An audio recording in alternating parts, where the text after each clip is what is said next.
Well, the guest decided not to show up. So we'll just go over the normal stuff. But I think actually what I'm going to do is I'm going to go over this because it's more important.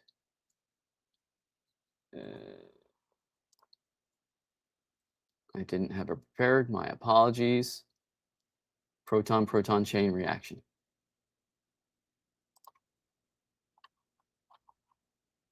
Okay. So a proton, this is old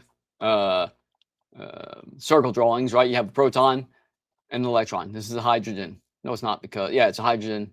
This particular atom is made up of one proton, one electron, and most of the times, no neutrons. So that's your standard hydrogen atom. And it's the atom that makes up most stars. That's the electron and the proton. Protons are positive, electrons negative. So essentially what we have inside the core of a star is trillions upon trillions of protons and electrons zipping around free from one another. Inside the star, being compressed by gravity because they're so massive, so they're incredibly dense. There's a whole bunch of heat because they're being they're so tightly packed, and there's plasma in there. And the strong nuclear force is holding. Actually, the strong nuclear force is holding the proton together. So in the proton, there are an up quark, an up quark, and a down quark, and then the electron, which is being held on by the electromagnetic force. So essentially, we have this it's structurally hundreds of people saying, that's what happens in the star, blah, blah, blah, blah. So what happens is the weak nuclear force is the governor. That decides when the strong nuclear force is allowed to, or that decides when gravity is allowed to defeat the strong nuclear force. The weak nuclear force decides when positive beta decay happens. If it was not for the weak nuclear force, the sun will burn out instantaneously, and there would be not much of anything in the universe. But due to the weak nuclear force, which is the governor, so the protons can bounce into each other, a sea of electrons, for millions of years, and then all of a sudden, the weak nuclear force allows positive beta decay. From hydrogen fusing into helium and generate massive amounts of energy, more massive even than a nuclear bomb, massive enough to power a whole planet, a whole solar system for billions of years. So this is the chain reaction. You have a hydrogen and a hydrogen. The weak nuclear force allows gravity to defeat the strong nuclear force. They go from one Minkowski coordinate, two Minkowski coordinates. They get compressed to a single Minkowski coordinate on this diagram. That's what the gold star is. Oh, you don't see. Why are you not seeing what I'm seeing?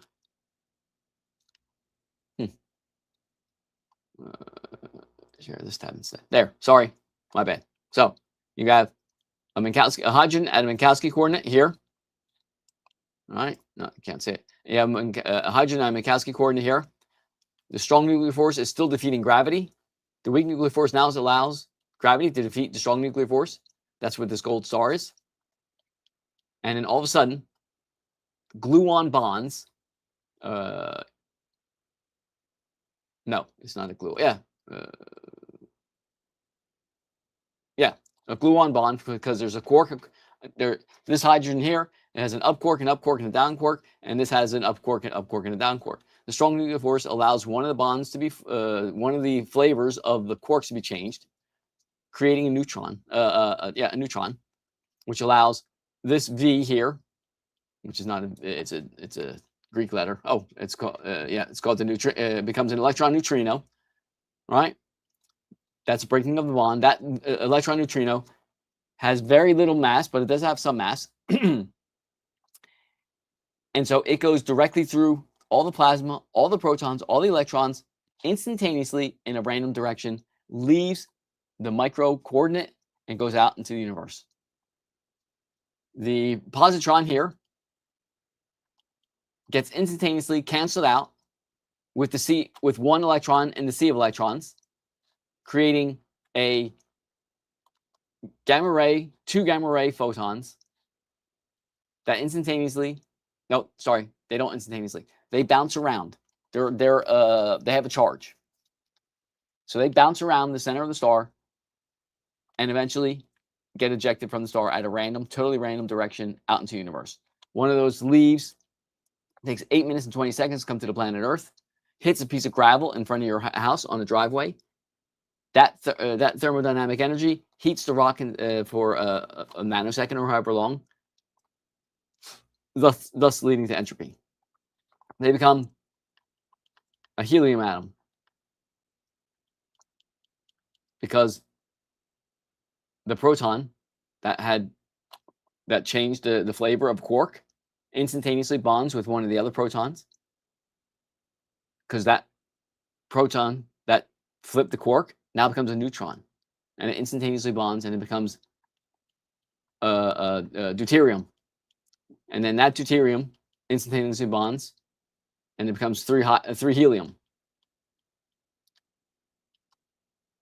And this is happening again and again, all governed by the weak nuclear force.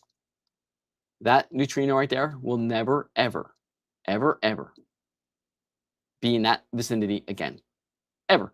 It will never be in that vicinity again. It's gone forever. That bond is broken forever. This is logic right here. This is existence logic. That proton, 1 proton plus 1 proton does not equal 2 protons in the center of a star when governed by the weak nuclear force. It equals an electron, a neutrino, a positron, a deuterium. Those that flavor change will never happen again. That proton, that bond, those bonds will never happen again. That's a theory of time. They're not saved up. This deuterium, right? These 2 protons here, they don't exist ever again. Never. Never, ever, never, ever, never, ever. That's logic. That's A is equal to A. It cannot be not A, but it has to be not A or A. Right there. That's logic, ontology right there. Existence logic. That's where logic comes from. I don't have any axioms.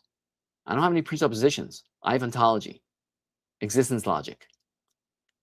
Deuterium, electron neutrino, positron, gamma rays, another proton, a helium, hydrogen, bonds with it becomes a 3 helium. The 3 helium, that's happening as well, governed by the weak nuclear force. Bonds are broken, bonds are made, gluon bonds are created. Then you have another hydrogen being pumped out, another hydrogen being pumped out, and then you have a more stable 4 helium. This is what happens in the center of the star. This is proton-proton chain reaction. This falsifies B theory of time. Instantaneously falsifies B theory of time. This proton right here does not exist anymore. It's gone. There is no past. There is no future for this helium. It does not exist anymore. It never, ever, ever, ever will exist again.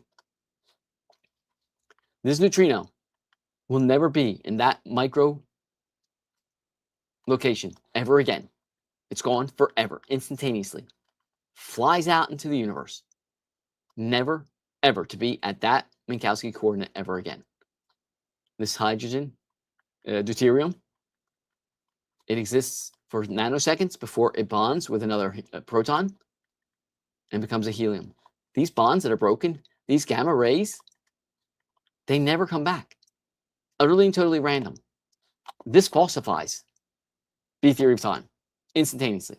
It verifies A theory of time instantaneously. There is no such thing as the past. It is gone. It is liquidated by the weak nuclear force to pay for the now moment that you are experiencing. When are you watching this video? You're watching it now.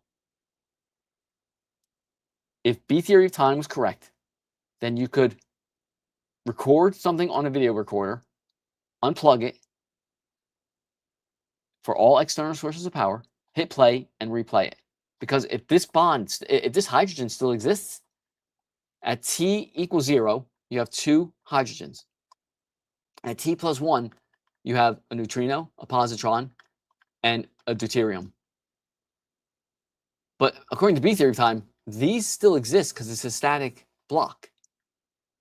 That means the star never loses mass, but yet it constantly emits power. It's a perpetual energy machine. That's impossible. That's not what we see. That's not what the math shows. Proton-proton chain reactions falsifies B theory of time instantaneously. It verifies A theory of time instantaneously. So let's do zircon crystal.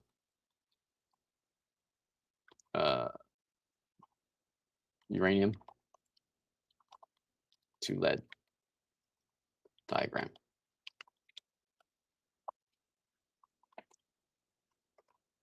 Stop sharing. Share screen. Zircon crystal.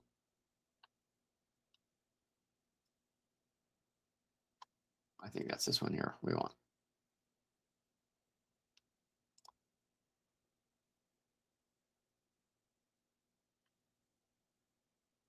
Here, that's what we want. We want the nitty and the gritty. This is the nitty gritty on radioisotopic dating.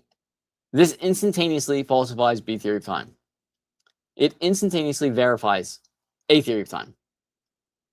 So what do we have? Yep, it's the correct screen. Radioisotopic dating relies on the process of radioactive decay, in which the nuclei of radioactive atoms emit particles. This releases energy. If it releases energy, that energy is gone forever. It never is in that Minkowski coordinate, that microenvironment, ever again.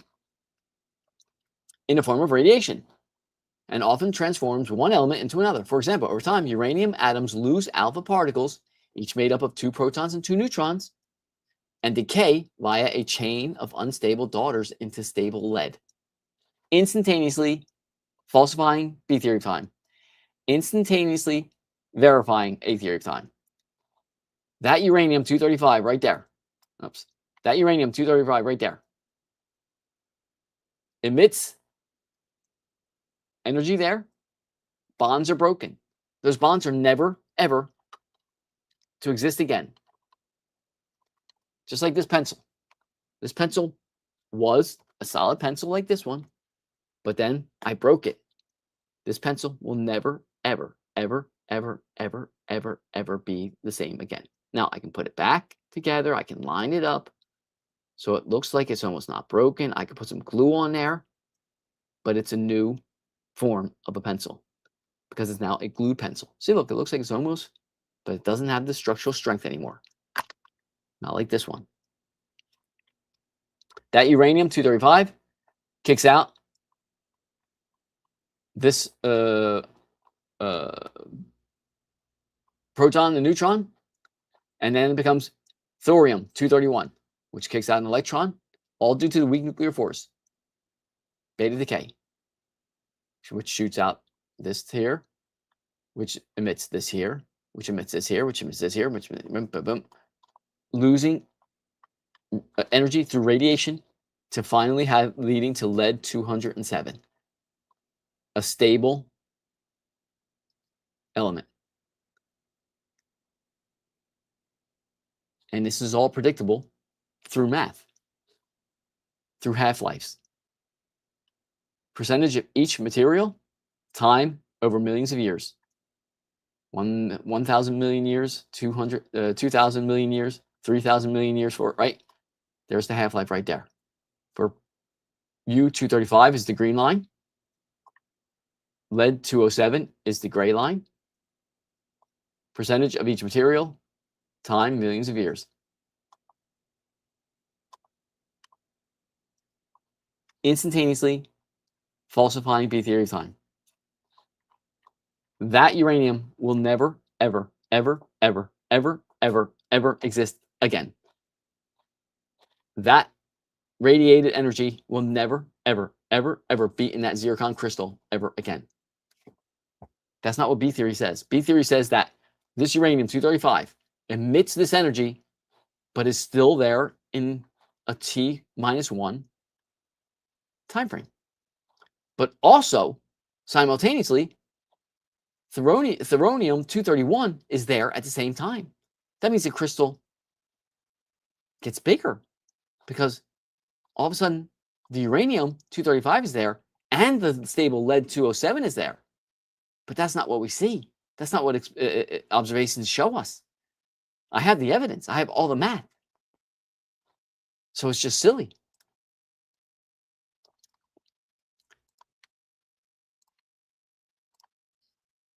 Wow, I got a lot of stuff open now. Let's see. We'll get rid of that. We'll get rid of that. We'll get rid of that. We'll get rid of that. And we'll do this. So, self-respect is the foundation of world peace. Think about it, thought experiment. If everybody had self-respect, and self-respect I am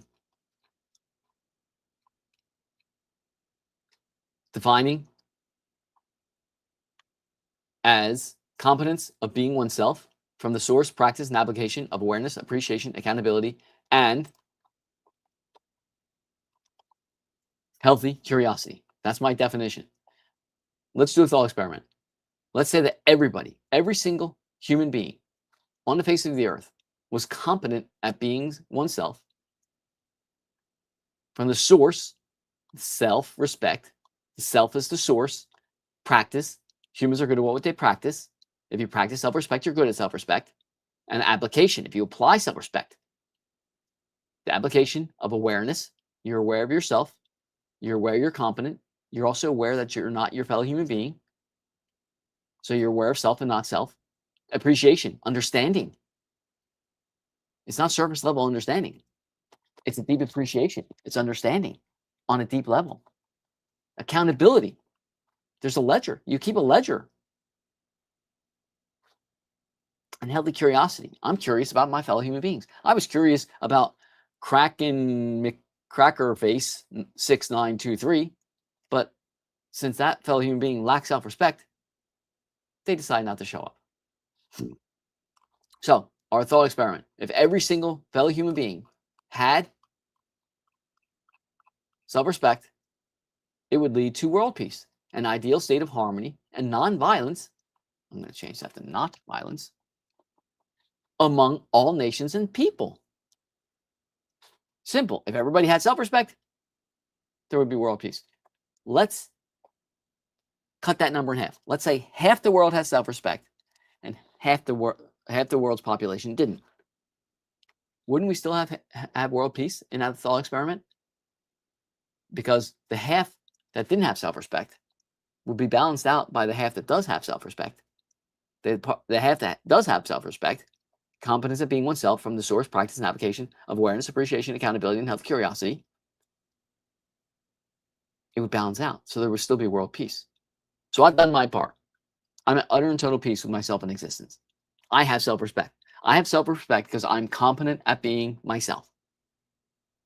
I have a heart monitor, so I know what my resting heart rate is, my heart rate variability, my oxygen saturation, my sleep schedule, all that. I have that information. I have a data. I have a spreadsheet where I have that, and I map it out. I'm competent at being me.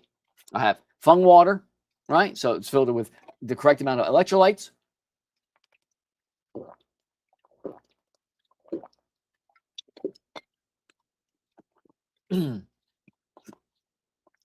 So I've done my part. I'm working for world peace because I already have self-respect. Now, the fellow human being I invited to the conversation, they lack self-respect. The link is in the description for our conversation. You can just go look at our responses, our interaction, and you can see that fellow human being lacks self-respect.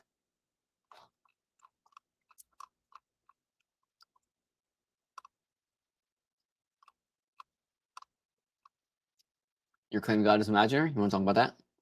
Starting statement. The dictionary I am providing from my self-respect for this conversation is the Webster's 2 New College Dictionary. Right here. 100% evidence your claim gods do not exist. Major premise. Oh, I changed this. I changed this for a better syllogism. Where is it? Let me see if I can get that syllogism right here.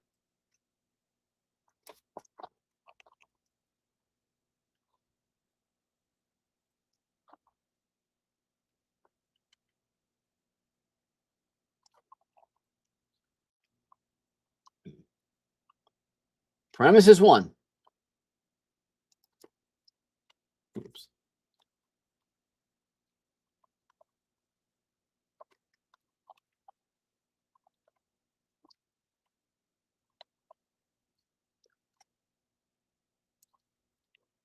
Divine communication is definitionally perfect, instantaneous, effortless, optimal, and omnipresent. Premise is 2. Properties that are instantaneous. This is also changed to communication. That is instantaneous, effortless, optimal, and omnipresent. Do not require dictionaries. Premise 3.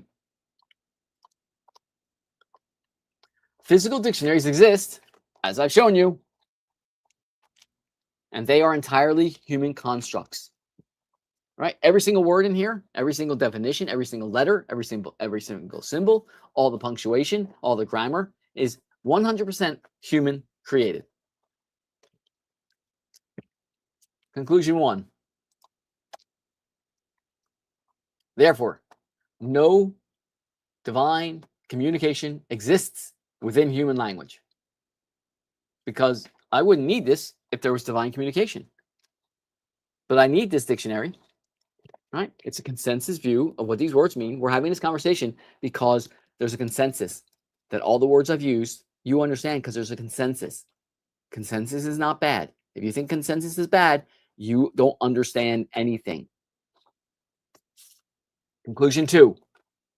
Therefore, any claimed quote unquote holy book requires a human diction is explicitly not divine. That's every single holy book. Some holy books have footnotes in them. Quran has footnotes. Surah 2 has a footnote. Nullifies. It's not divine. Allah doesn't exist. Bible is pathetic. Anyway, when you're having a conversation with a fellow human being, first question you should ask is, what dictionary are you providing for this interaction? Because it actually and literally gets the interlocutors on the same page. I'm getting older. My memory is failing. So if I equivocate on a word, we just go to a dictionary, go to a page. If it was the word, oh, I can't read with that. Does that set of glasses? If it was the word juvenile, I go right here. It's an adjective. It comes from Latin. Juvenilis, meaning young, not fully developed, not yet adult. 2, typical of youth or children. Also means immature. See, that's what dictionary is for. It's consensus view. It increases the possibility and potential for accurate, clear communication. It stops equivocation. It removes every single claim God from the conversation. Every single dictionary is descriptive, not prescriptive. If your interlocutors claim God has not provided any words or definitions of those words and is thus using human words, then I know the meaning of every single word, and so does my interlocutor. Show self-respect, show self-awareness and awareness of others, show self-appreciation, appreciation of others, show sympathy, aka functioning prefrontal cortex, absent stress hormones, increases individual and interdependent safety. It stops pronoun ignorance. If you say you don't know what pronouns are, that means you don't know how to use a dictionary. I don't think you're that stupid. So I know why you're saying you don't use pronouns, because you're afraid. You're terrified of reality. Question 2, what are your surroundings? Actually gets the interlocutors in the same reality. Increases individual and interdependent safety. Accesses the ecosystem's biometric markers. If you go into a mediation, if you go into quote unquote therapy and they don't put a biometric tracker on you, walk out the door. I could give you real-time information of what my heart rate is. And if we wanted to, we could set a level. If my resting heart rate is 65, and we say, okay, if it hits 80, we stop the conversation. instantaneously until your heart rate comes back down to 65 or 75, under 80. Because at 80, that means I'm filled with stress hormones. There's cortisol, adrenaline running through the system. It means I got an emotional attachment on something, and now I'm not actually listening anymore. Now I've got my defenses up. It's flight, the 4Fs: fight, flight, freeze, or fawn. Question 3, what's your inner voice self story? The most important story in the universe, in my opinion. I know what my inner voice self story. Do you know what yours is? I know how I'm processing my information. Do you know how you're processing yours? I can tell you how I'm processing my information. Can you tell me how you're processing your information? It dictates how data, information, knowledge is assessed, processed, and addressed. The story you tell yourself, what is an inner voice self story? It's a story you tell yourself about yourself. I'm going to add that. No, the story you tell yourself about yourself. Whose voice tells that story to you? Is it your own voice, others' voices? Is it your parents' voice, spouses' voices, mean kids, bully, the mean girls, the work colleagues? Is it a priest and a mom's, a rabbi's voice? The manner in which that story is told to you, is it by a friend? Self-respect, competence of being oneself from the source, practice, application, awareness, appreciation, accountability, and healthy curiosity? Do you make eye contact with yourself in the mirror and smile at yourself? Make eye contact with your fellow human beings and smile at them? Practice the inverse golden rule. Do unto oneself as one would have others do unto oneself. If one does not want to be kicked in the groin by another, one does not kick oneself in the groin. Or is it a friendly voice? Practices dwelling, regret, worry, anxiety, remorse, kicking oneself in the groin. Or is it an enemy voice? Toxic behaviors towards oneself, smoking, alcohol consumption, illicit drug use. A measure of individual and interdependent safety. Question 4, what are your emotional attachments? Emotional attachments, a deep, often subconscious mental and emotional bond with people or objects that fosters feelings of safety, comfort, and security. Generational baggage is an emotional attachment. If you're telling a story about your ancestors, you're carrying emotional baggage around. Generational baggage. It's not helping you. It's getting in the way. It's holding you back. Any story. If I told you a story about what I did at work today, it's not what I actually did. It's what I remember. And that changes all the time. If I think of it again, there. If I think of it again, what I did today, it just got changed. Every single memory, every single story is a now, t=0 moment, entropically gated, thermodynamic ionic work function. It happens now. The chemical composition dictates the memory. Your families, sports teams, religion, rabbit's feet, and special socks. They're all emotional attachments. Your Whoopi, your Bugs Bunnies, your little stuffed animals, whatever. These are questions every single fellow human being needs to have answers to before asking every single interlocutor, before every single interaction, every single time. That didn't sound right. Questions every single fellow human being needs to have answers to before asking every single interlocutor, before every single interaction, every single time. Maybe this should probably have an and there. We already went over world peace. I define each of the words. If you're curious about what the words mean, they're all outlined right there. I'll cycle through it. You can stop the video if you want to see. What is white self-respect bankruptcy? The pattern I, Scott Alton-Stell, recognize in my fellow white cisgender male fellow human beings. Blaming not white fellow human beings for their quote-unquote problems. Blaming not cisgender fellow human beings for their quote-unquote problems. January 6, 2021, behaviors exhibited by my fellow white cisgender human beings as is evidenced by news reports and self-reporting videos and pictures. There wasn't much self-respecting behavior there. There was an awful lot of self-respect bankruptcy. Claiming not to use pronouns, utter self-respect bankruptcy. Dictionary. Does white male self-respect exist? I personally think it does, since I claim I have it. Since I claim I practice it. Since I've defined it. Seems to be rare with the patterns I see and have listed above. Why am I not saying this? Why am I not saying this about all my fellow human beings?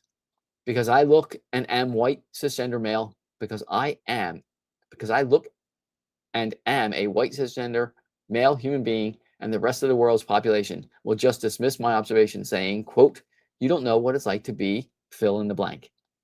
Female, a person of color, transgender, non-binary. So this is for the white guys that look like me, around 55 years of age. Everybody else? Maslow's perch. When all levels of Maslow's hierarchy are fulfilled and one has self-respect, one is perched on top of the hierarchy, aka Maslow's perch. And that's what we have right here.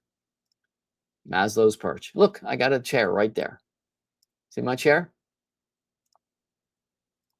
See my chair right there? It's got my name on it. Are you next to me? Maslow's perch. Physiological needs are down here on the bottom. Safety needs are here. Love and belonging. If you feel loved and belonging, you're on this level. If you have esteem, self-esteem, you're on this level. And then there's self-actualization. And there's I am. Right there. Are you with me? The Bark Lounger on the beach. Well, it's been a half hour. I'm stopping. Thanks for stopping. Even though nobody stopped by. Enjoy. Be comfortable. Bye.